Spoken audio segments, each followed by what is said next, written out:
মৌলভীবাজারের শ্রীমঙ্গল উপজেলায় ভেজাল চায়ের বিরুদ্ধে অভিযান চালিয়েছে র্যাপিড অ্যাকশন ব্যাটালিয়ন ও উপজেলা প্রশাসন।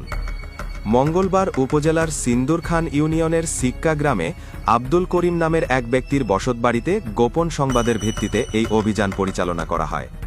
অভিযানে বাড়ির ভেতর থেকে 2 টনেরও বেশি ভেজাল চা পাতা উদ্ধার করা হয়। পরে সেগুলো ঘটনাস্থলেই ধ্বংস করা হয়। প্রশাসন ও র্যাব কর্মকর্তারা জানান, কিছু অসাধু ব্যবসায়ী ভেজাল চা তৈরি করে বাজারজাত করছিল। এ ধরনের কার্যক্রমের বিরুদ্ধে র্যাবের অভিযান অব্যাহত থাকবে।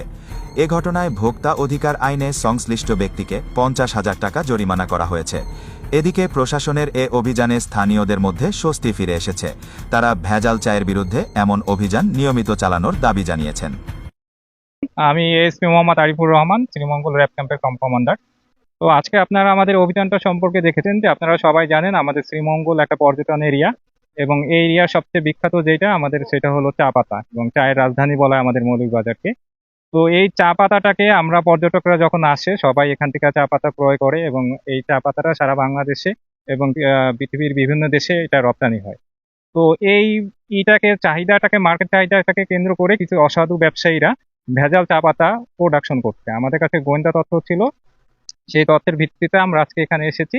তো এখানে এসে আমরা যেটা দেখেছি যে তারা যেটা করে যে আপনার চা পাতাটাকে কেটে ফেললে, আপনারা জানেন যে এই সিজনে পাতাগুলো কেটে ফেলা হয়, তাই তো এই চা পাতা যে নষ্ট চা পাতা এবং সাথে সাথে আর ওই যে করই গাছের যেই পাতা, এই পাতাগুলোকে মিক্স করে তারা একটা ভেজাল চা পাতা তৈরি করে, এবং আপনি যখন পারতপক্ষে এই প্রোডাকশনটা দেখবেন আপনি অবাক হয়ে যাবেন।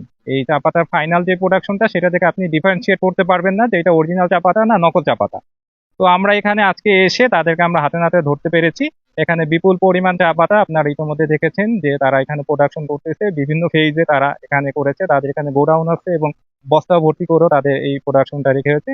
তো আমাদের সাথে এসিলান মহোদয় আছেন, এবং আমরা এখানে তাদেরকে আজকে জরিমানা করা হয়েছে, এবং পরবর্তীতে আমাদের এই সকল কার্যক্রম অব্যাহত থাকবে। আমাদের শ্রীমঙ্গল যে পর্যটন ঐতিহ্য, আমাদের যে চা পাতাটা এটা যাতে গ্রাহক পর্যায়ে তারা অরিজিনাল চা পাতাটা পায়, সেই নিশ্চয়তার জন্য আমাদের অভিযান অব্যাহত থাকবে।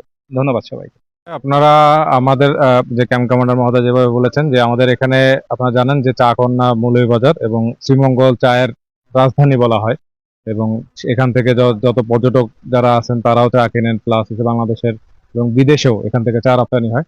তো সেই চায়ের দেশে যখন আমরা একটা ভেজাল চায়ের সন্ধান পেয়েছে, যখন র্যাব আমাদেরকে জানিয়েছে, আমরা একসাথে একটা অভিযান পরিচালনা করেছি। এখানে অভিযান পরিচালনার সময় আমরা এই যে চা প্রোডাকশন যা করেছেন রহিম, ওনাকে আমরা এখানে হাতে নাতেই ধরেছি, এবং এখানে আমরা ওনার যে